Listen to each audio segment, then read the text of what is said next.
A very lovely good morning to all of you. मैं हूं Anuj Mittal and welcome to the channel.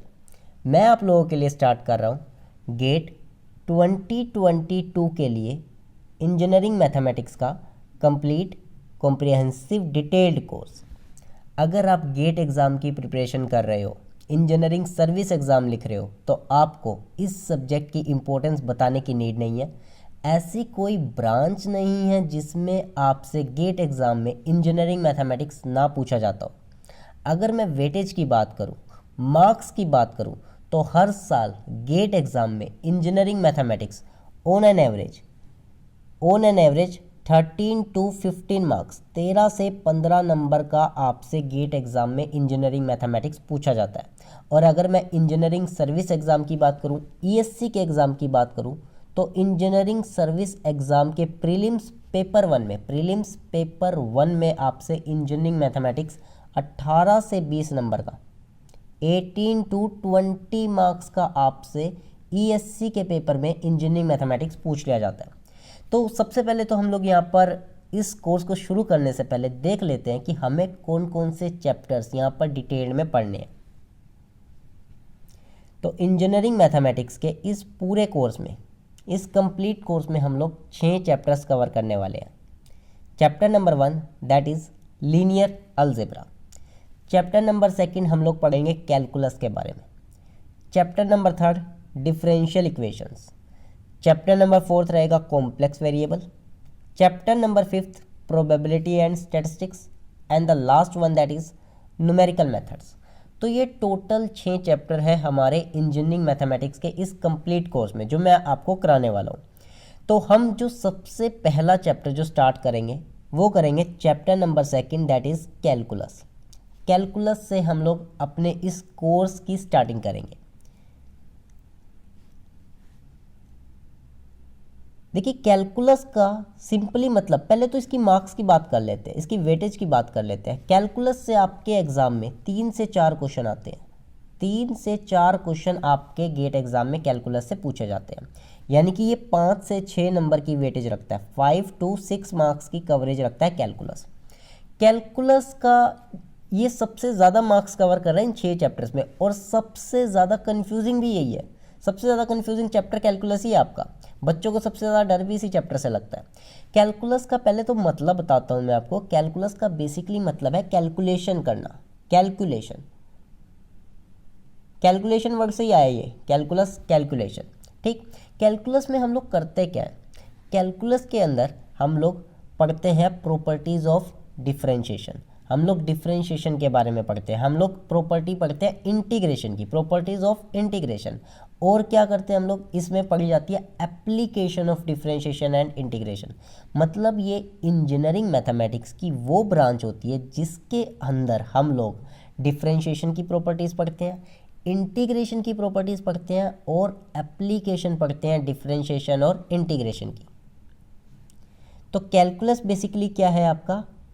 Calculus is branch of mathematics. Mathematics की वो branch है which deals with study of properties. इसमें हम लोग क्या पढ़ते हैं? प्रॉपर्टीज़ पढ़ते हैं किसकी? डिफरेंशिएशन की, इंटीग्रेशन की, and application of differentiation and integration. तो ये हम लोग पढ़ने वाले इस कैलकुलस चैप्टर में। कैलकुलस की स्टडी को ईजी करने के लिए, कैलकुलस की स्टडी को आसान बनाने के लिए हमने कैलकुलस को बेसिकली 3 पार्ट्स में डिवाइड कर दिया। कैलकुलस हमारा कितने पार्ट्स में डिवाइड है? 3 पार्ट्स में।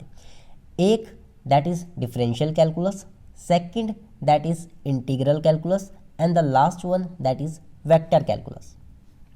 यहाँ पर देखिए, कैलकुलस की स्टडी इजी करने के लिए हमने कैलकुलस को 3 पार्ट्स में डिवाइड किया है। That is differential calculus, second one that is integral calculus, and the last one is vector calculus. अगर मैं एग्ज़ाम की बात करूं तो वेक्टर कैलकुलस से आपसे एक क्वेश्चन गारंटीड पूछा जाता है। 2 मार्क्स का एक क्वेश्चन तो गारंटीड आना ही आना है। जैसे कि मैकेनिकल वाइब्रेशन से आपसे गेट एग्जाम में एक क्वेश्चन आना ही आना है ना, 2 मार्क्स का। वाइब्रेशन तो 3-4 नंबर का आ जाता है आराम से, तो एक क्वेश्चन तो वाइब्रेशन से आना ही आना है। ठीक उसी तरह से वेक्टर कैलकुलस से क्वेश्चन आना ही आना है। लेकिन अगर आपको वेक्टर कैलकुलस अच्छे से समझना है, वेक्टर कैलकुलस पर कमांड हासिल करनी है, तो उसके लिए आपको इंटीग्रल कैलकुलस आना बहुत ज़रूरी है। अगर आपको इंटीग्रल कैलकुलस नहीं आता तो आप वेक्टर कैलकुलस नहीं कर पाओगे। आपको थ्योरम यूज़ करनी होगी, ग्रीन्स थ्योरम, स्टोक्स थ्योरम, ये सब आपको यूज़ करनी पड़ती है। तो आपको इंटीग्रल कैलकुलस बहुत अच्छे से आना चाहिए, तभी आप वेक्टर कैलकुलस कर पाओगे। वेक्टर कैलकुलस से गारंटीड रहता है क्वेश्चन आना ही आना है। इंटीग्रल कैलकुलस से भी क्वेश्चन पूछा जाता है, लेकिन इंटीग्रल कैलकुलस अगर समझना है तो उसके लिए सबसे पहले डिफरेंशियल कैलकुलस करना पड़ेगा।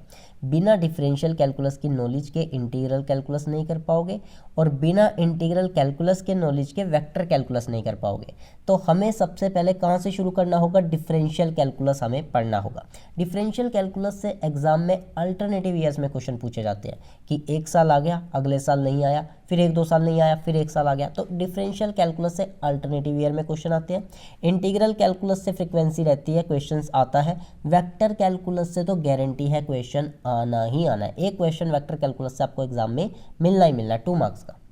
तो डिफरेंशियल कैलकुलस से हम लोग शुरू करेंगे, लेकिन उससे पहले हमें क्या पढ़ना होगा? उससे पहले हमें समझना होगा लिमिट का कॉन्सेप्ट। डिफरेंशियल कैलकुलस करने से पहले हमें ये लिमिट के कॉन्सेप्ट को समझना होगा कि लिमिट का कॉन्सेप्ट आखिर है क्या। लिमिट के बारे में जब बच्चा क्लास 11th में एंटर करता है ना, क्लास 11th में, तो वो सबसे पहले वहाँ पर मैथ में लिमिट के बारे में सुनता है। लिमिट वर्ड सबसे पहले वो 11th के मैथमेटिक्स में सुनता है। फिजिक्स में भी आता है, फिजिक्स में भी वो पढ़ता है, लेकिन मैथमेटिक्स में वो ज़्यादा कवर करता है लिमिट के बारे में। लिमिट का बेसिकली पहले तो मतलब समझो। स्टूडेंट के फंडे बहुत बहुत वीक होते हैं लिमिट के रिगार्डिंग। उन्हें लिमिट्स का मतलब ही समझ नहीं आता कि ये लिमिट है क्या, हम इसे पिक्चर में लेके क्यों आए। तो लिमिट का पहले तो मतलब समझो। लिमिट का बेसिकली मतलब क्या होता है? अप्रोच। लिमिट का बेसिकली मतलब क्या रहेगा? अप्रोच। अब क्या है ये अप्रोच का मतलब क्या है? एक एग्जांपल से समझते हैं।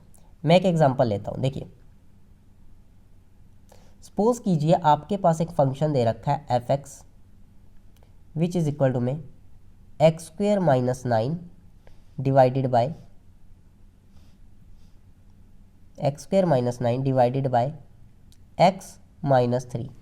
मैं आपको ये कहता हूँ कि आपको ये जो फंक्शन दिया हुआ है ना, f x is equal to x square minus 9 x minus 3, आपको इस फंक्शन की वैल्यू 3 पर निकालनी है। इस फंक्शन की वैल्यू आपको 3 पर निकालनी है, आपको ये कहा जाता है। तो आप क्या करोगे? एक्स की जगह पे 3 रख दोगे। रख कर देखो क्या होगा। एक्स की जगह पे आपने क्या रख दिया? 3 का स्क्वायर रख दिया, माइनस 9 अपोन में क्या आ गया? अपोन में ये x माइनस 3 है ना, तो ये हो गया 3 माइनस 3, 3 माइनस 3। ज़रा देखो क्या बना। 3 का स्क्वायर कितना होता है? 3 का स्क्वायर होता है 9। ये आ गया माइनस 9 अपोन में 3 माइनस 3, ये 0 हो जाएगा। ऊपर भी आपके पास 9 माइनस 9, 9 माइनस 9 क्या हो गया? 0। नीचे भी क्या आ गया? 0। ये 0/0 क्या होती है? ये 0/0 इनडिटरमाइंड फॉर्म होती है। इनडिटरमाइंड, इसके बारे में हम देखेंगे क्या होता है इनडिटरमाइंड फॉर्म। ये हमारी इनडिटरमाइंड फॉर्म है, हम इस फॉर्म को डिटरमाइन नहीं कर सकते।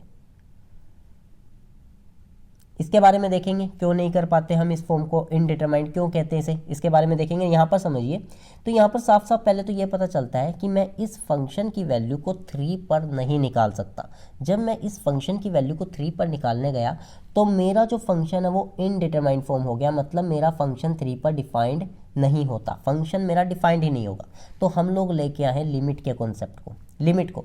तो यहाँ पर क्या है लिमिट का कॉन्सेप्ट?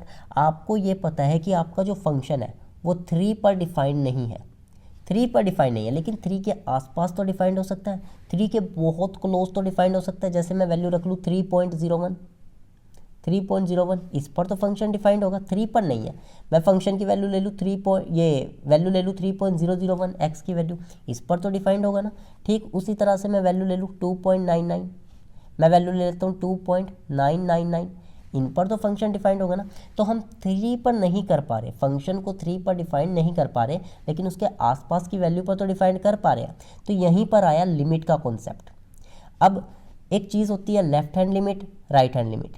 बच्चों को बिल्कुल समझ नहीं आता ये क्या है left hand limit, right hand limit, इसका कॉन्सेप्ट ही समझ में नहीं आता। तो देखो हमारे पास क्या है, हमारे पास ये जो 3 है, जैसे कि मैं बात करूँ नंबर लाइन, आप लोगों ने नंबर लाइन देखी हो, सब नहीं पढ़ी होगी नंबर लाइन। तो ये मेरे पास 3 हो गया, नंबर लाइन पे मैंने इसको ड्रॉ कर दिया। तो मैं 3 पर फंक्शन को डिफाइन नहीं कर पा रहा, मेरा फंक्शन जो है वो 3 पर डिफाइन नहीं होगा, लेकिन 3 के आसपास तो होगा ना, 3 से छोटी वैल्यू या 3 से बड़ी वैल्यू।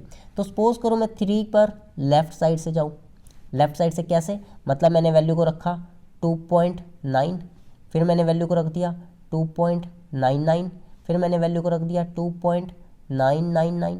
मतलब क्या हुआ इसका, मैं 3 की तरफ अप्रोच कर रहा हूँ, लेफ्ट साइड से अप्रोच कर रहा हूँ। लिमिट का कॉन्सेप्ट क्या कहता है, अप्रोच। लिमिट का मतलब क्या है, अप्रोच। मतलब मैं 3 की तरफ जा रहा हूँ, 3 पर नहीं जाऊँगा, मैं 3 की तरफ जा रहा हूँ, 3 के पास जा रहा हूँ। कहाँ से, लेफ्ट साइड से, लेफ्ट साइड। ठीक उसी तरह से मैं 3 की तरफ जा सकता हूँ राइट साइड से। राइट साइड से 3 की तरफ कैसे जाऊँगा, जैसे मेरे पास फंक्शन x की वैल्यू मेरे पास हो गई 3.1, मेरे पास x की वैल्यू हो गई 3.01, क्योंकि 3.1 से छोटा है 3.01, मेरे पास वैल्यू हो गई 3.001। मतलब क्या है कि मैं 3 की तरफ जा रहा हूँ राइट साइड से, 3 की तरफ जा रहा हूँ मैं राइट साइड से। तो यही हमारा कंसेप्ट आता है left hand limit, right hand limit का। अब ज़रा देखो हमारा फंक्शन क्या था, हमारा फंक्शन था f(x) इज इक्वल टू में x² - 9 अपोन में x - 3, ये मेरा फंक्शन था। तो मैं एक फॉर्मूला लगा रहा हूँ यहाँ पर a² - b² का, सभी ने ये फॉर्मूला पढ़ा हुआ है, a - b a + b। इस फॉर्मूले को मैं यहाँ पर यूज़ कर रहा हूँ, इसे मैं हटा देता हूँ। a² - b² के फॉर्मूले को मैं यूज़ कर रहा हूँ, तो ये हो गया x का स्क्वायर और ये हो गया 3 का स्क्वायर।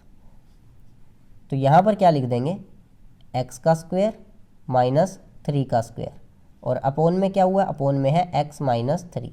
तो ऊपर लग गया a² - b² का फॉर्मूला, x - 3 x + 3 अपोन में आ गया x - 3। ठीक, तो यहाँ पर क्या हुआ, देखो हमारी कंडीशन क्या है कि जो x है ना वो 3 नहीं है, x is not equal to में 3, x is not equal to में 3, x की वैल्यू 3 नहीं है। तो यहाँ पर देखो x - 3 से x - 3 ये मेरा कैंसिल आउट हो गया, और ये क्या आ गया, x + 3 मेरा बच गया, x + 3। ठीक है, ये मेरे पास आंसर आ रहा है। ठीक, क्या है यहाँ पर x 3 के बराबर नहीं है, क्योंकि अगर x 3 के बराबर हुआ ना तो ये इनडिटरमाइंड फॉर्म बन जाएगी, ये फॉर्म क्या बन जाएगी, इनडिटरमाइंड फॉर्म।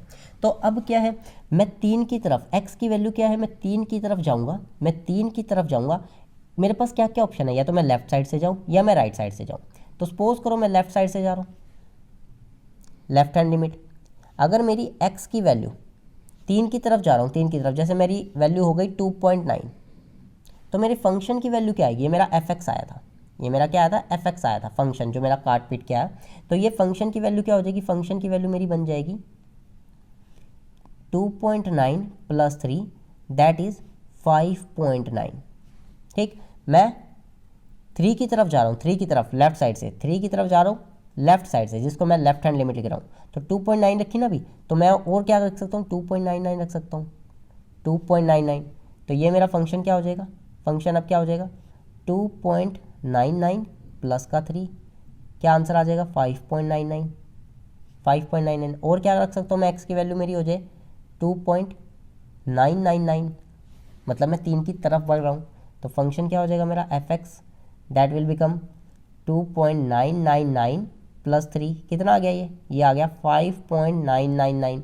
ठीक इसी तरह से ये जो आंसर है, ये जो फंक्शन की वैल्यू है वो 6 की तरफ जा रही है, 6 की तरफ अप्रोच कर रही है, कहाँ से, लेफ्ट हैंड लिमिट से, लेफ्ट हैंड लिमिट। ठीक इसी तरह से, और ये x की वैल्यू कहाँ अप्रोच कर रही है, 3 की तरफ जा रही है, 3 की तरफ अप्रोच कर रही है, 3 नहीं होगी। ठीक उसी तरह से फंक्शन की वैल्यू 6 नहीं होगी, क्योंकि x 3 नहीं है। ठीक उसी तरह से अगर मैं राइट हैंड लिमिट की बात करता हूँ, राइट हैंड लिमिट मतलब मैं 3 की तरफ जाऊँगा, कहाँ से, राइट साइड से, राइट साइड से मैं 3 की तरफ जा रहा हूँ। तो मैं कैसे लिखूँगा, क्या होगी मेरी x की वैल्यू, जैसे मैंने रख दी कितनी, 3.1 रख दी। तो मेरा फंक्शन क्या आया था, फंक्शन मेरा आया था x + 3, फंक्शन मेरा आया था x + 3।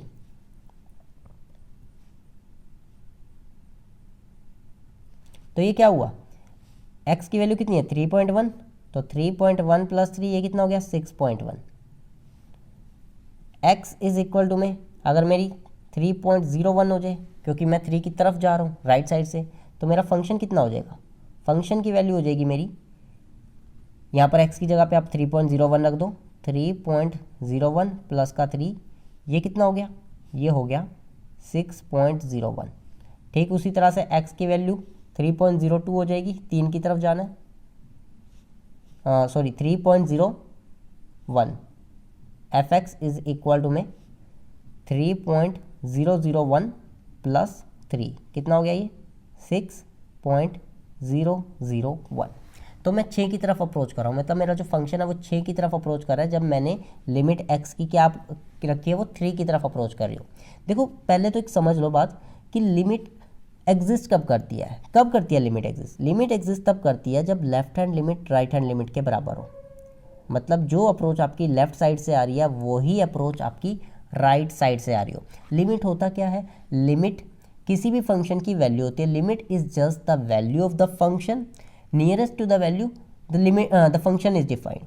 जहाँ पर आपका फंक्शन डिफाइन नहीं हो रहा, जिस वैल्यू पर आपका फंक्शन डिफाइन नहीं हो रहा, लिमिट उसके पास की एक वैल्यू है, लिमिट उसके पास पे वो वैल्यू है जहाँ पर आपका फंक्शन डिफाइंड हो सकता है। ठीक, nearest to the value.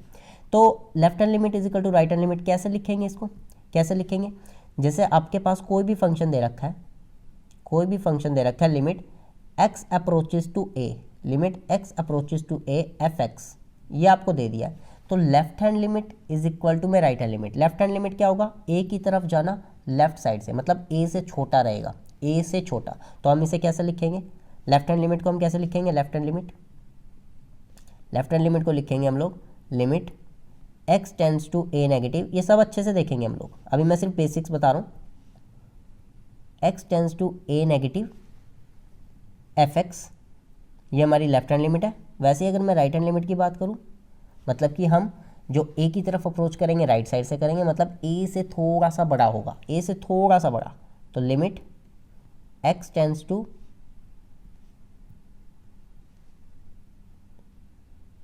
a positive fx। ये दोनों क्या होनी चाहिए, आपस में बराबर होनी चाहिए, ये दोनों आपस में बराबर होनी चाहिए। मतलब क्या हुआ, मतलब हुआ limit x tends to a negative fx किसके बराबर होना चाहिए, limit x tends to a positive fx।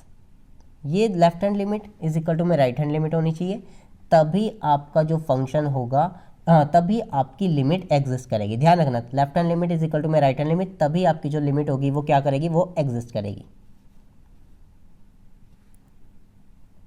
तो यहां पर एक क्वेश्चन पूछा जाता है, इस क्वेश्चन को समझ लेते हैं। For the existence of limit is it necessary that the function is defined. क्या लिमिट को एग्जिस्ट कराने के लिए फंक्शन का डिफाइन होना जरूरी है? आंसर इज बिग नो, ऐसा नहीं है। अभी हमने एग्जाम्पल किया था, हमने एग्जाम्पल देखा था fx इज इक्वल टू में x² माइनस 9 अपॉन में x माइनस 3।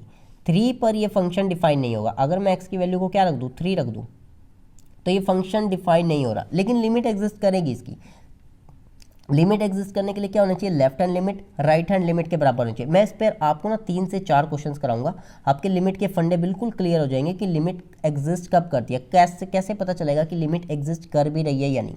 तो यहाँ पर इसका जो क्वेश्चन का जो मैं आंसर दे रहा हूँ कि जो आपकी जो लिमिट की एग्जिस्टेंस है वो इस बात पर डिपेंड करती नहीं है कि फंक्शन डिफाइंड है या नहीं। यहाँ पर देखिए फंक्शन 3 पर डिफाइंड नहीं है, लेकिन इसकी लिमिट फिर भी एग्जिस्ट कर जाएगी। fx क्या हो जाएगा, limit x approaches to 3, limit कहाँ जाएगी, x अप्रोचेस टू 3, ये कितना हो जाएगा, x minus 3 x plus 3 upon में x माइनस 3। तो x माइनस 3 से x माइनस 3 कट जाएगा और ये आ जाएगा x प्लस 3, और फिर हम जब वैल्यू रखेंगे तो ये हमारी जो लिमिट हो जाएगी एग्जिस्ट करेगी। इसी को हमने थोड़ी देर पहले किया था।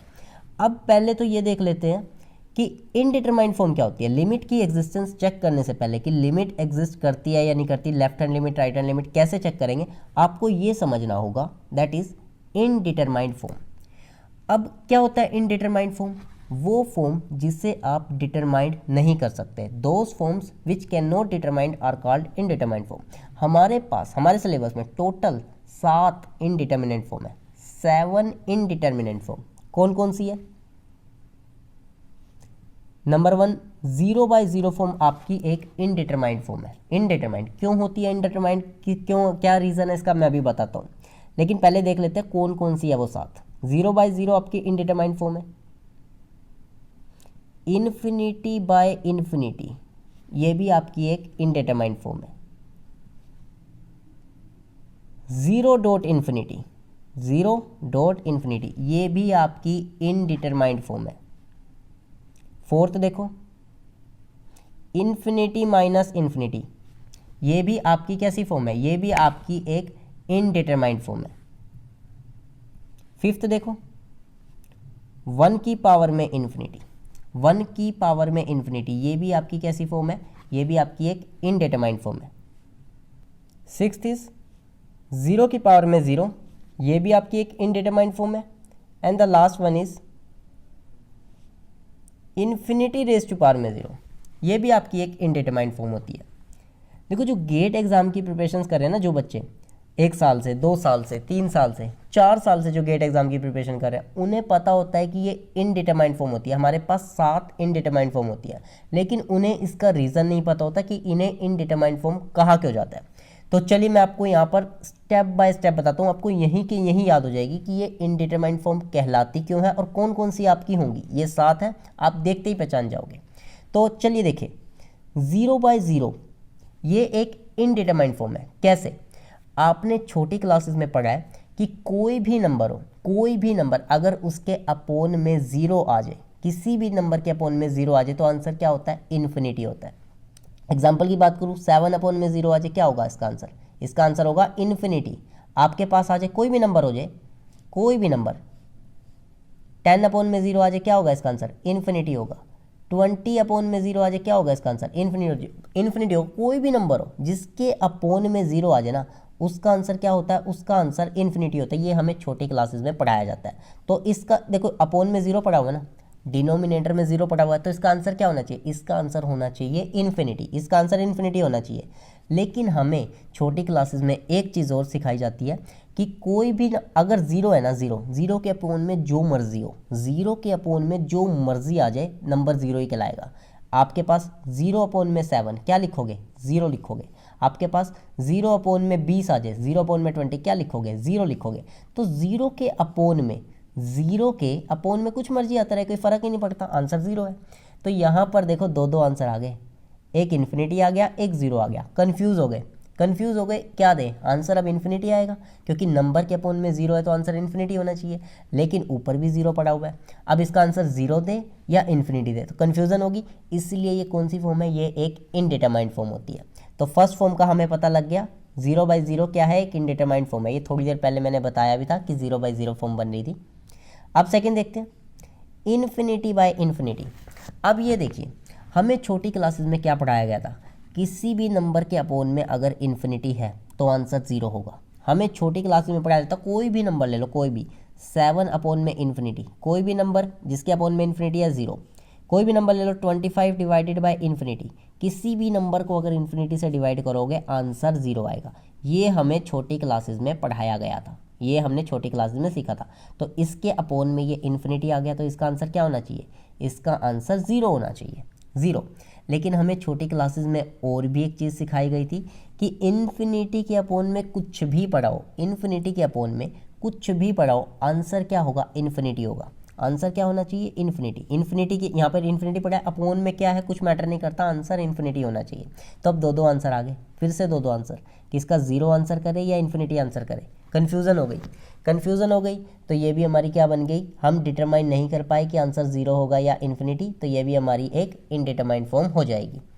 तीसरा देखो, इन्फिनिटी बाय इन्फिनिटी हमारी कैसी फॉर्म है, इनडिटरमाइंड फॉर्म। तीसरी देखो, 0.infinity, 0।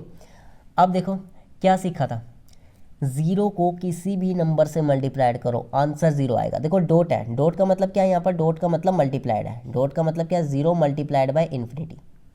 किसी भी नंबर को अगर 0 से मल्टीप्लाइड करोगे तो आंसर तो 0 ही आएगा, किसी भी नंबर को। लेकिन एक चीज़ और सीख के आए थे कि इन्फिनिटी को किसी भी नंबर से मल्टीप्लाइड करो, इन्फिनिटी को किसी भी नंबर से मल्टीप्लाइड करो, आंसर इन्फिनिटी आएगा। तो फिर से दो आंसर आ गए, एक 0 आ गया, एक इन्फिनिटी आ गया। कन्फ्यूज़ कंफ्यूज हो गए, आंसर क्या आएगा? तो ये भी हमारी क्या है, एक इनडिटरमाइंड फॉर्म बन गई। फिफ्थ देखो, fourth, infinity minus infinity. Infinity minus infinity, देखो हमें सिखाया जाता है, छोटी क्लासेस में पढ़ के आता है कि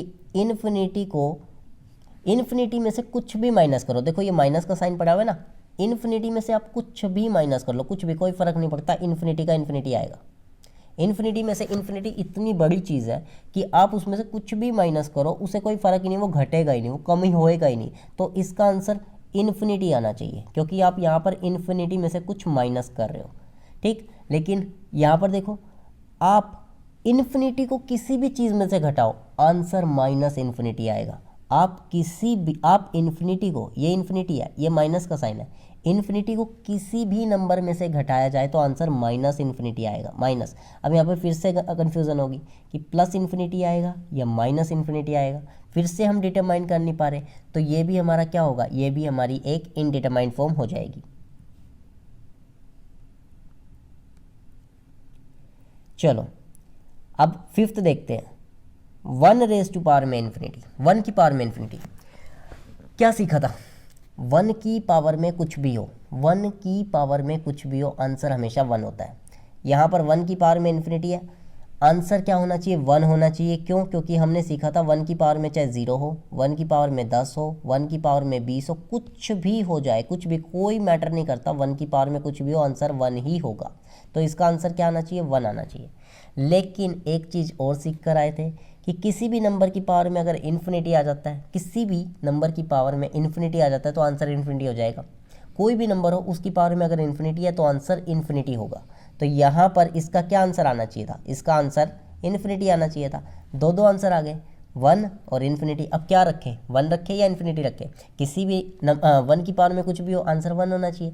लेकिन किसी भी नंबर की पावर में इन्फिनिटी है तो आंसर इन्फिनिटी होना चाहिए। तो क्या रखें, 1 रखें, इन्फिनिटी रखें? कन्फ्यूज़न होगी, डिटरमाइन कर नहीं पा रहे, तो ये भी क्या होगी, ये भी एक इनडिटरमाइंड फॉर्म हो गई। ये भी हमारी कैसी फॉर्म है, ये भी हमारी एक इनडिटरमाइंड फॉर्म है।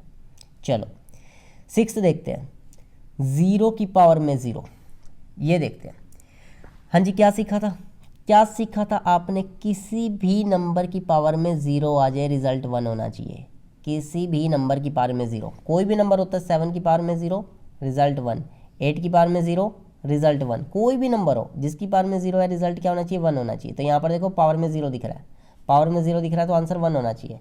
लेकिन एक चीज़ और सीखी थी कि 0 की पावर में कुछ भी हो, आंसर तो 0 है, 0 की पावर में कुछ भी हो, आंसर क्या होगा, 0। तो यहाँ पर ये 0 है, 0 की पावर में कुछ भी हो, आंसर 0 होना चाहिए। तो फिर से कन्फ्यूज़न हो गई कि 1 आंसर है या 0, 1 आंसर है 0, फिर से कन्फ्यूज़न हो गई, डिटरमाइन कर नहीं पा रहे, तो ये भी एक इनडिटरमाइंड फॉर्म हो गई। ये भी हमारी कैसी फॉर्म है, ये भी हमारी इनडिटरमाइंड फॉर्म। आई होप आपको साथ के साथ याद हो रही है। चलो लास्ट देखते हैं, इन्फिनिटी रेज टू पावर में 0, इन्फिनिटी की पावर में 0। अब ये डिटरमाइंड फॉर्म है या इनडिटरमाइंड? देखिए कैसे है ये इनडिटरमाइंड, हम पहले डिस्कस कर चुके हैं, 7 है, 7 में से लिखा है, तो ये इनडिटरमाइंड है। क्यों है, देखो किसी भी नंबर की पावर में 0, रिजल्ट कितना होना चाहिए, 1। ये रही पावर में 0, किसी भी नंबर की पावर में 0 है तो रिजल्ट होना चाहिए 1। लेकिन इन्फिनिटी की पावर में कुछ भी डाल दो, इन्फिनिटी की पावर में 10, 20, 50, कोई भी नंबर डाल दो, कोई भी, आंसर इन्फिनिटी होगा। तो आंसर क्या होना चाहिए, इन्फिनिटी। कन्फ्यूज़न हो गई, किसी भी नंबर की पावर में 0 तो आंसर 1 होना चाहिए, इन्फिनिटी की पावर में कुछ भी हो तो आंसर इन्फिनिटी होना चाहिए। अब 1 आंसर होगा या इन्फिनिटी, कन्फ्यूज़न आ गई, डिटरमाइन कर नहीं पाए, तो ये भी हमारी कैसी है, ये भी एक हमारी इनडिटरमाइंड फॉर्म है, ये भी हमारी इनडिटरमिनेट फॉर्म है। ठीक, तो ये हमारी 7 इनडिटरमाइंड फॉर्म है। आई होप आपको 7 के साथ याद हो गई होगी। 7 इनडिटरमाइंड फॉर्म हमने कवर कर ली। अब मैं कुछ कॉमन मिस्टेक्स के बारे में बता देता हूँ जो बच्चे मोस्टली करते हैं। कॉमन मिस्टेक्स क्या करते हैं, इन्फिनिटी प्लस इन्फिनिटी, बच्चे इसे इनडिटरमाइंड फॉर्म समझ लेते हैं, इनडिटरमाइंड, जबकि ऐसा नहीं है। बच्चे इसे क्या बोलते हैं, इनडिटरमाइंड फॉर्म। ऐसा नहीं है, इनडिटरमाइंड फॉर्म नहीं है। क्यों नहीं है, देखो आप इन्फिनिटी के अंदर कोई भी चीज़ ऐड करो, इन्फिनिटी आएगा। इन्फिनिटी के अंदर किसी भी चीज़ को आप ऐड करो, इन्फिनिटी के अंदर आप कोई भी नंबर ऐड करोगे, आंसर इन्फिनिटी आएगा। ठीक, इसकी बात करूँ, इसमें ये ऐड करो, ठीक उसी तरह से आप इस इन्फिनिटी में कुछ भी ऐड करो, आंसर अभी भी इन्फिनिटी ही आएगा।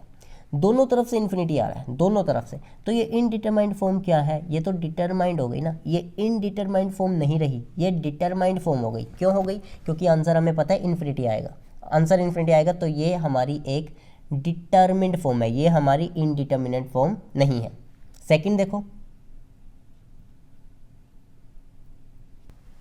सेकंड देखो, इन्फिनिटी रेज टू पावर में इन्फिनिटी, बच्चे इसे भी इनडिटरमिनेट समझ लेते हैं, इनडिटरमाइंड समझ लेते हैं बच्चे इसको। ये हमारी इनडिटरमाइंड फॉर्म नहीं है, ये हमारी डिटरमाइंड फॉर्म है, डिटरमाइंड, ये हमारी डिटरमाइंड फॉर्म होगी। कैसे होगी? देखो, किसी भी नंबर की पावर में इन्फिनिटी है तो आंसर इन्फिनिटी ही आएगा, किसी भी नंबर की पावर में इन्फिनिटी हो तो आंसर इन्फिनिटी आएगा। इन्फिनिटी की पावर में कुछ भी डाल दो आंसर इन्फिनिटी आएगा, दोनों तरफ से इन्फिनिटी आ रहा है। किसी भी नंबर की पावर में इन्फिनिटी पड़ा होगा तो आंसर इन्फिनिटी आएगा, ठीक है। इन्फिनिटी की पावर में कुछ भी पड़ा हो आंसर इन्फिनिटी आएगा, हर केस में इन्फिनिटी आ रहा है, तो डिटरमाइंड फॉर्म हो गई, ये इनडिटरमाइंड फॉर्म थोड़ी हुई, ये हमारी कैसी फॉर्म है, ये हमारी डिटरमाइंड फॉर्म हो गई। तो बच्चे ये सिली मिस्टेक्स करते हैं, ये कॉमन मिस्टेक्स करते हैं कि वो इन्फिनिटी प्लस इन्फिनिटी को इनडिटरमाइंड फॉर्म समझ लेते हैं, जबकि ये डिटरमाइंड है। ठीक उसी तरह से इन्फिनिटी रेज टू पावर में इन्फिनिटी, ये भी हमारी कौन सी फॉर्म है, ये भी हमारी डिटरमाइंड फॉर्म है, ये भी हमारी दोनों की दोनों हमारी डिटरमाइंड फॉर्म है। तो ये हमारी हो जाएगी डिटरमाइंड फॉर्म। तो अब देखते हैं, ये हमने इनडिटरमिनेट फॉर्म पढ़ ली, हमारी कौन सी इनडिटरमाइंड फॉर्म होगी, कौन सी हमारी डिटरमाइंड फॉर्म होगी, हम देखकर अब पता कर सकते हैं। टोटल 7 है, 7 इनडिटरमाइंड फॉर्म है, उनके अलावा सारी जितनी भी होगी वो डिटरमाइंड होगी। अब देखते हैं एग्जिस्टेंस ऑफ लिमिट कैसे चेक करें, how to check the existence of limit, ये पढ़ते हैं। तो अब देखते हैं कि कोई लिमिट एग्जिस्ट करती है या नहीं, कैसे पता चलेगा। Check the existence of limit, कि लिमिट एग्जिस्ट कर रही है, कैसे पता करें। देखो, आपको क्वेश्चन दे दिया, limit x approaches to 0, x की जो लिमिट है वो 0 को अप्रोच कर रही है, मोड ऑफ x अपॉन में x, लिमिट एग्जिस्ट करती है नहीं, उसके लिए क्या चेक करना है, लेफ्ट हैंड लिमिट किसके बराबर होनी चाहिए, राइट हैंड लिमिट के बराबर होनी चाहिए। अगर आपके पास left hand limit right hand limit के बराबर आ जाती है तो लिमिट एग्जिस्ट करेगी, अगर नहीं आती तो लिमिट एग्जिस्ट नहीं करती। आपका फंक्शन कुछ भी हो, what ever the function is, left hand limit अगर राइट हैंड लिमिट के बराबर है तो लिमिट एग्जिस्ट करेगी, चाहे फंक्शन डिफाइन भी ना हो, चाहे फंक्शन वहाँ पर एग्जिस्ट भी ना करता हो, आपकी लिमिट एग्जिस्ट कर जाएगी। Left hand limit right hand limit के बराबर होनी चाहिए। तो चलो देखते हैं। अब यहाँ पर देखो, आपको क्या दिया है, आपको यहाँ पर ये मोड एक्स दे रखा है, मोड एक्स। मोड का क्या मतलब रहता है कि x की वैल्यू चाहे जो मर्जी हो, what ever the value of x, चाहे पॉजिटिव हो चाहे नेगेटिव, मोड के अंदर से जो वैल्यू निकल कर आएगी वो तो पॉजिटिव ही आएगी। मोड के अंदर से जो भी निकल के आएगी, जब आप मोड हटाओगे तो ये पॉजिटिव ही निकल कर आएगी, ये क्वांटिटी। तो क्या होता है मोड ऑफ x, x क्या हो सकता है आपका, प्लस x लोगे, अगर x आपका क्या है,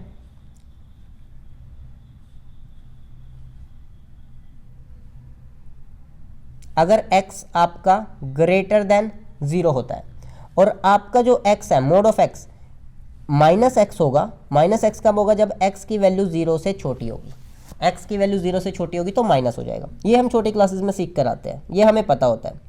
तो अब देखो यहाँ पर क्या है, लेफ्ट हैंड लिमिट को राइट हैंड लिमिट के बराबर करना है, तभी आपकी जो ये लिमिट है एग्जिस्ट कर पाएगी। तो पहले हम लेफ्ट हैंड लिमिट देखते हैं क्या आती है, पहले हम चेक कर लेते हैं लेफ्ट हैंड लिमिट क्या आती है। लेफ्ट हैंड लिमिट का मतलब क्या है कि आप 0 की तरफ अप्रोच करोगे लेफ्ट साइड से, 0 की तरफ अप्रोच करोगे लेफ्ट साइड से, मतलब 0 से छोटा नंबर रहेगा। तो हम कैसे लिखेंगे इसे, limit x tends to 0 negative, 0 negative, क्योंकि लेफ्ट साइड से जा रहे हैं, लेफ्ट साइड से जा रहे हैं, यानी कि 0 से छोटा होगा। जब हम राइट साइड से जाएंगे तो वो क्या होगा, 0 से थोड़ा सा बड़ा। कितना बड़ा, बहुत ही कम, बहुत ही कम। तो यहाँ पर हमने लिख दिया limit x tends to 0 negative. अब देखो 0 से छोटा, ये क्या है, मोड ऑफ x अपॉन में x, ये मैंने ऐसे लिख दिया। अब यहाँ पर देखो x 0 की तरफ अप्रोच कर रहा है लेफ्ट साइड से, 0 की तरफ, यानी कि जो x की वैल्यू है वो 0 से छोटी है। तो हमने क्या कर दिया, इसे लिख दिया 0 माइनस h, मतलब 0 में से कुछ माइनस करो, कुछ माइनस करना है ताकि आपकी वैल्यू x आ जाए। तो x 0 से थोड़ा सा छोटा है, कितना छोटा है, बहुत ही कम, बहुत ही। ये जो h है ना, h ये जा रहा है approaches to 0, h approaches to zero, h की बहुत ही कम वैल्यू 0.0000001, 0.000, बहुत ही स्मॉल वैल्यू है, एच की बहुत ही स्मॉल वैल्यू है। तो ये आपका रहेगा x is equal to 0 minus h और h टेंड्स टू 0। तो यहाँ पर देखो क्या बन जाएगा, लिमिट, अब ये लिमिट h की बन जाएगी, ये लिमिट बन जाएगी h tends to 0, mod of x, mod x की जगह पे आप लिख दोगे 0 minus h, 0 minus h, upon में x की जगह क्या आ जाएगा, x की जगह पे आपके पास आ जाएगा क्या, 0 माइनस एच, यहाँ पर भी हमने रख दिया 0 माइनस एच, इसकी मुझे ज़रूरत नहीं है, इसे मैं हटा देता हूँ। तो देखो क्या बन गया,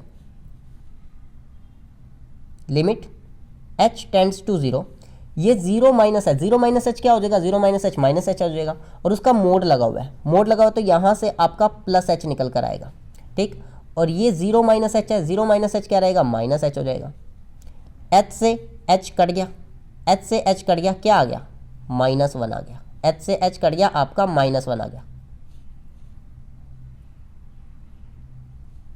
यहाँ पर कुछ नहीं किया मैंने, ये 0 माइनस एच करूँगा ना, 0 माइनस एच, ये माइनस एच हो जाएगा, इसका मोड लगा हुआ है, मोड से जब ये बाहर आएगा तो ये प्लस एच हो जाएगा। तो आपकी जो लेफ्ट हैंड लिमिट आई है ना, लेफ्ट हैंड लिमिट, वो आपको ध्यान रखनी है, -1 आ गई, लेफ्ट हैंड लिमिट -1 आ गई। ऐसे ही हम लोग राइट हैंड लिमिट भी निकाल लेते हैं, राइट हैंड लिमिट देखते हैं क्या होगी, इसी क्वेश्चन में हम इसकी राइट हैंड लिमिट निकालते हैं। अगर सेम आ गई तो लिमिट एग्जिस्ट करेगी, नहीं आती तो लिमिट एग्जिस्ट नहीं करेगी। राइट हैंड लिमिट, तो आपका फंक्शन क्या था, limit x tends to 0, mod of x upon में x, राइट हैंड लिमिट है ना, तो limit x tends to 0 positive, x 0 की तरफ अप्रोच करेगा राइट साइड से, मतलब कि x की वैल्यू 0 से थोड़ी सी बड़ी है, mod of x divided by x। हम इसे कैसे लिखेंगे, x अप्रोच कर रहा है 0 की तरफ राइट साइड से, तो मतलब x की वैल्यू 0 से हल्की सी बड़ी है, हल्की सी बड़ी मैंने क्या लिख दिया, 0 प्लस एच लिख दिया, 0 प्लस एच, हल्की सी बड़ी है, और h टेंड्स टू 0, h की जो h 0 की तरफ अप्रोच कर रहा है, h बहुत ही कम है, बहुत ही कम। तो ये हो गया limit h approaches to 0, mod x की वैल्यू क्या है, 0 प्लस एच, यहाँ पर मैंने x की वैल्यू को पुट कर दिया, अपोन में क्या आ गया, अपोन में ये x है, x की जगह पे क्या रख दूंगा, 0 प्लस एच, ठीक। देखो क्या बन गया, limit h approaches to 0, 0 plus h कितना हो जाएगा, 0 प्लस एच h हो जाएगा, h का मोड पॉजिटिव क्वांटिटी ही बाहर आएगी तो h हो गया, अपोन में क्या, 0 plus H, 0 plus H h हो गया, तो ये h से h कट गया, h से h कट गया, 1 आ गया, 1। तो राइट हैंड लिमिट कितनी आ गई, राइट हैंड लिमिट आ गई 1, ये हमारी आ गई right hand limit. Left hand limit कितनी आई थी, लेफ्ट हैंड लिमिट आई थी -1, और राइट हैंड लिमिट कितनी आई है, +1। तो हमें साफ साफ देखने को मिल रहा है कि जो लेफ्ट हैंड लिमिट है वो राइट हैंड लिमिट के बराबर नहीं है, left hand limit right hand limit के बराबर नहीं है, तो limit does not exist, limit does not exist. ये आपका आंसर हो जाएगा, तो लिमिट एग्जिस्ट नहीं करेगी। इसी क्वेश्चन को ना मैं थोड़ा सा ना प्रैक्टिकली फील देके आपको कराता हूँ, आपको थोड़ा सा प्रैक्टिकल फील आएगा। हमारे पास क्वेश्चन क्या था, limit x tends to 0, x approaches to 0, mod of x upon में x, ये था हमारे पास क्वेश्चन, ठीक है। इसको थोड़ा सा प्रैक्टिकल फील के साथ करते हैं कि हमारी left hand limit right hand limit के बराबर नहीं आई, कैसे। देखो पहले तो मैं लेफ्ट हैंड लिमिट निकाल रहा हूँ, लेफ्ट हैंड लिमिट निकालने जाऊंगा ना तो ये हो जाएगा limit x tends to 0 negative, 0 से हल्का सा कम है, 0 से हल्का सा कम, मोड ऑफ x अपोन में x। थोड़ा सा प्रैक्टिकली देखते हैं, x की वैल्यू 0 की तरफ जा रही है लेफ्ट साइड से, लेफ्ट साइड से 0 की तरफ जा रही है, यानी कि x 0 से छोटा है। कितना छोटा, बहुत ही कम, बहुत ही कम। कितनी, क्या वैल्यू रखूँ, x, तो हम x की वैल्यू रख लेते हैं माइनस का 0.0001, मैंने x की वैल्यू रख ली क्योंकि x 0 से छोटा है।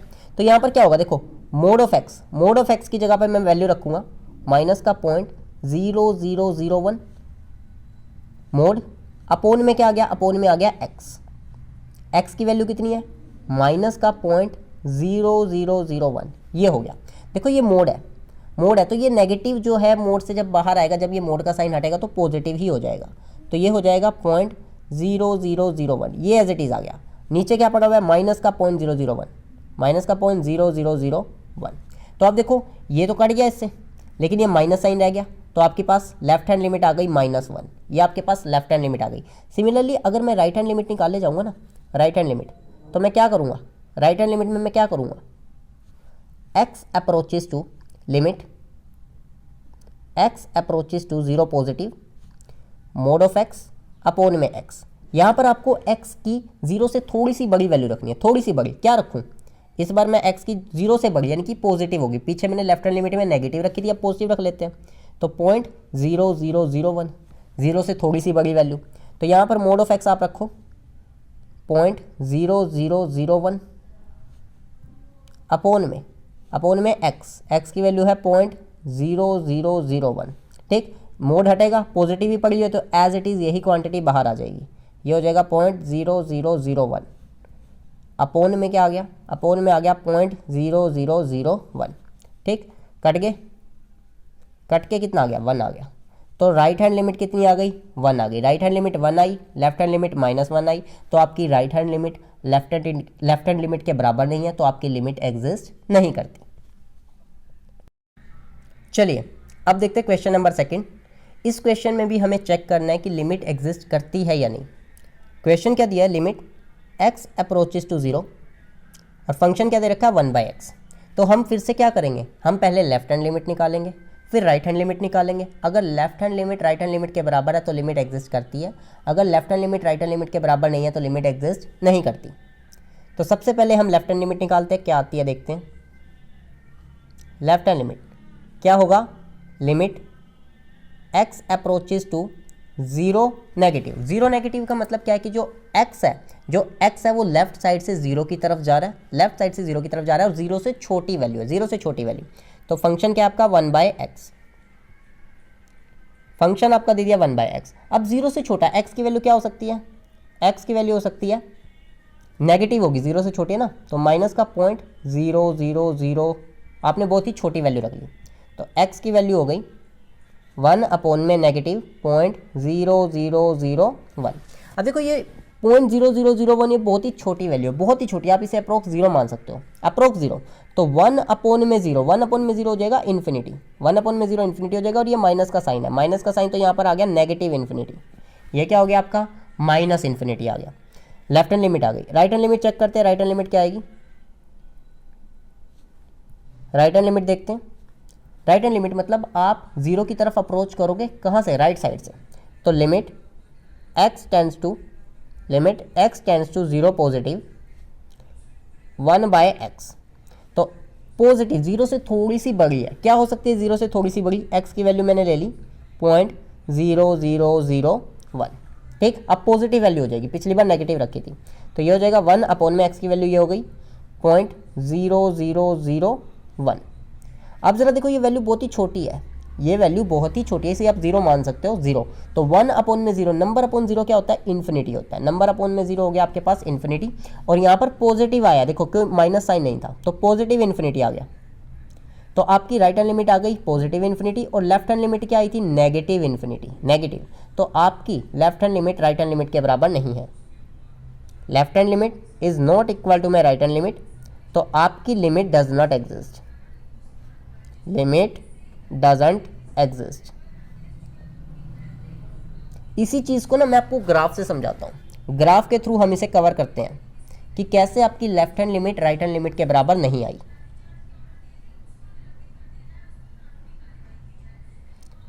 देखो आपके पास क्या था, जो आपके पास फंक्शन दे रखा है fx, वो आपको दे रखा फंक्शन मैंने मान लिया 1/x। ये fx बेसिकली क्या हो गया, इसी को मैंने बोल दिया y बोल दिया कि आप 1/x किसके बराबर हो गया, y के बराबर। अब जरा देखो पहले तो ये रेसिप्रोकल है, रेसिप्रोकल मीन्स x की वैल्यू को अगर बढ़ाओगे ना तो y की वैल्यू घटेगी, x की वैल्यू बढ़ाने से y की वैल्यू घटेंगी, रेसिप्रोकल ग्राफ आएंगे, रेसिप्रोकल ग्राफ। अब देखो अगर मैं पहले तो लेफ्ट हैंड लिमिट का ग्राफ बनाता हूँ, लेफ्ट हैंड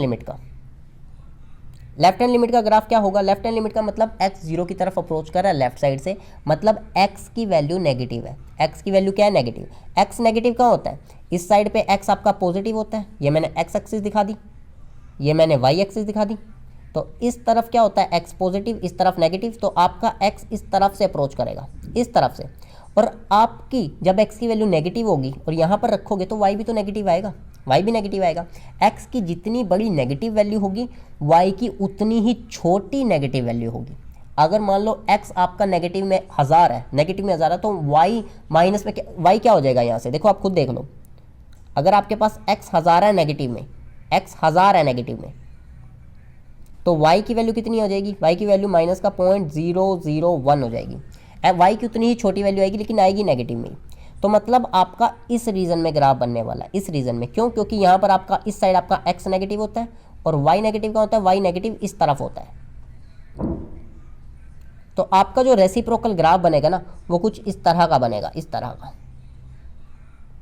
इस तरह का क्यों बनेगा, देखो y की ये नेगेटिव वैल्यू है और x यहाँ पर देखो, x यहाँ पर नेगेटिव में स्मॉल है, तो x की जितनी छोटी वैल्यू y की नेगेटिव में उतनी ही बड़ी वैल्यू। जैसे जैसे आप x को बढ़ाओगे नेगेटिव में, x को बढ़ाओगे नेगेटिव में, y आपका छोटा होता चला गया है, y आपका छोटा होता चला गया। और जब x आपका लगभग 0 हो जाएगा तो y की वैल्यू इन्फिनिटी हो जाएगी, लेकिन नेगेटिव में, क्योंकि यहाँ पर y नेगेटिव है तो यहाँ पर माइनस इन्फिनिटी।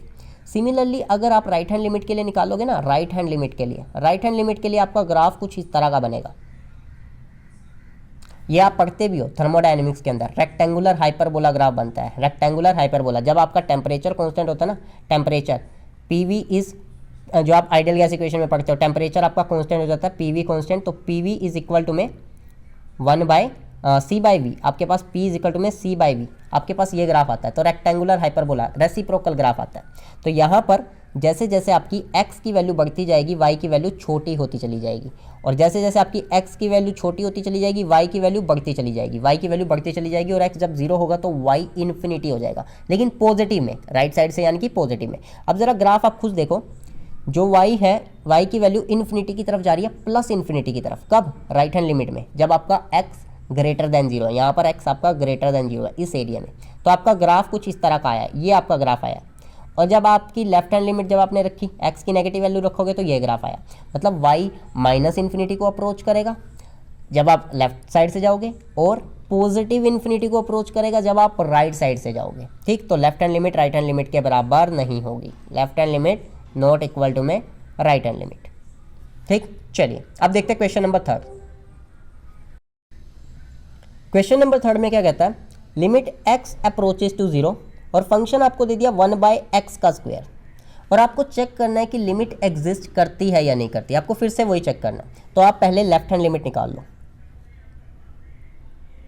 पहले आपने क्या निकाल लिया, लेफ्ट हैंड लिमिट निकाल लिया। लेफ्ट हैंड लिमिट क्या होगी, limit x approaches to 0 positive, 0 negative, left side से जा रहे हो तो x की वैल्यू 0 से छोटी रहेगी, और फंक्शन क्या है आपका 1/x का स्क्वायर।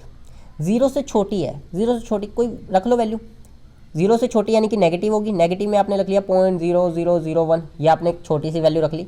जब आप इसे यहाँ पर रखोगे x स्क्वायर यानी कि माइनस का 0.0001 का स्क्वायर। ठीक, अब देखो माइनस का स्क्वायर करोगे ना तो प्लस ही आ जाएगा, और ये जब इस क्वांटिटी का स्क्वायर करोगे ये और छोटी हो जाएगी, और छोटी लगभग 0 के बराबर, लगभग 0 के बराबर। तो नंबर अपॉन में 0 इन्फिनिटी आएगा, इन्फिनिटी, और पॉजिटिव इन्फिनिटी आ रहा है क्योंकि ये माइनस साइन तो खत्म हो गया इस स्क्वायर की वजह से। नेगेटिव का स्क्वायर करोगे पॉजिटिव हो जाएगा, तो यहाँ से इन्फिनिटी आ गया। राइट हैंड लिमिट देखते हैं क्या आती है, लेफ्ट हैंड लिमिट हमारी आ गई plus infinity. Right hand limit देखते हैं, right hand limit, limit x approaches to 0 positive 1/x का स्क्वायर, 1/x स्क्वायर। तो आपको x की वैल्यू 0 से थोड़ी सी बड़ी है तो कुछ रख दो आप, 0.0001 रख दिया। आपको पॉजिटिव वैल्यू रखनी है क्योंकि 0 से थोड़ी सी बड़ी थी, तो हल्का सा 0 से हल्का सा बड़ा नंबर रख दिया हमने, तो 1/0.0001 का स्क्वायर। देखो अब 0.0001 का होल स्क्वायर करोगे तो ये क्वांटिटी और छोटी आएगी, और छोटी, आप इसे 0 मान सकते हो, अप्रोक्स 0 है, तो नंबर अपॉन में 0, 1/0 ये आ जाएगा इन्फिनिटी, और पॉजिटिव इन्फिनिटी आया, पॉजिटिव इन्फिनिटी। तो देखो आपके पास यही तो लेफ्ट हैंड लिमिट आई थी, पॉजिटिव इन्फिनिटी, यही आपके पास राइट हैंड लिमिट आ गई, तो left hand limit right hand limit के बराबर हो गया। लेफ्ट हैंड लिमिट किसके बराबर हो गया, left hand limit right hand limit के बराबर हो गया, तो आपकी क्या होगी, लिमिट एग्जिस्ट कर जाएगी, लिमिट एग्जिस्ट कर जाएगी। इसी को हम ग्राफ के थ्रू समझते हैं। थोड़ा सा मैं ग्राफ पे फिर से दिखाता हूं इसे। फंक्शन क्या है आपका, y इज इक्वल टू में 1/x का स्क्वायर, ये आपके पास x एक्सिस हो गई, ये आपके पास y एक्सिस हो गई। देखो आप x की वैल्यू, आप x की वैल्यू कुछ भी रखो, चाहे नेगेटिव रखो चाहे पॉजिटिव, y ने पॉजिटिव ही निकल कर आना है क्योंकि आपका यहाँ पर x का स्क्वायर है। तो जब मैं लेफ्ट हैंड लिमिट चेक करूंगा, लेफ्ट हैंड लिमिट यानी कि x की वैल्यू क्या होगी, लेस देन 0, x की वैल्यू क्या होगी, लेस देन 0। तो ग्राफ कुछ मेरा इस तरह का, देखो रेसिप्रोकल है, x की वैल्यू बढ़ेगी तो y कम होएगा, x की वैल्यू कम होएगी तो y बढ़ेगा। तो आपके पास इस तरह का, ये थोड़ा सा ज़्यादा इस तरह से आ जाएगा कर्व, ठीक। और यहाँ से अगर मैं राइट हैंड साइड से जाऊँ, राइट हैंड साइड में मतलब x की वैल्यू 0 से बड़ी है, राइट साइड से जाऊँगा तो भी x की वैल्यू घटेगी तो y की वैल्यू बढ़ेगी। तो कुछ इस तरह का ग्राफ आएगा, ये आपका कुछ इस तरह का ग्राफ आता चला जाएगा। पिछले केस में जो आपका ग्राफ आया था ना, वो यहाँ से आया था, यहाँ से ऐसे निकल कर आया था। ऐसे क्यों आया था, क्योंकि अगर x की वैल्यू नेगेटिव थी तो y की वैल्यू भी नेगेटिव। यहाँ पर क्या है, x का स्क्वायर है, तो x की वैल्यू चाहे नेगेटिव हो चाहे पॉजिटिव, y की वैल्यू तो पॉजिटिव ही रहेगी। और x की वैल्यू जब 0 हो जाएगी ना, 0 के आसपास होगी, तो y इन्फिनिटी को अप्रोच करेगा। तो दोनों ही केस में लेफ्ट साइड से जाओ चाहे राइट साइड से जाओ, आप पॉजिटिव इन्फिनिटी की तरफ जा रहे हो। तो left hand limit right hand limit के बराबर आ रही है, तो लिमिट एग्जिस्ट करती है। तो इस वीडियो में इतना ही। अगली वीडियो में हम लोग देखेंगे जो हमारी इनडिटर्मिनेट फॉर्म के जो क्वेश्चंस होते हैं उन्हें हम सोल्व कैसे करते हैं। Okay, thank you.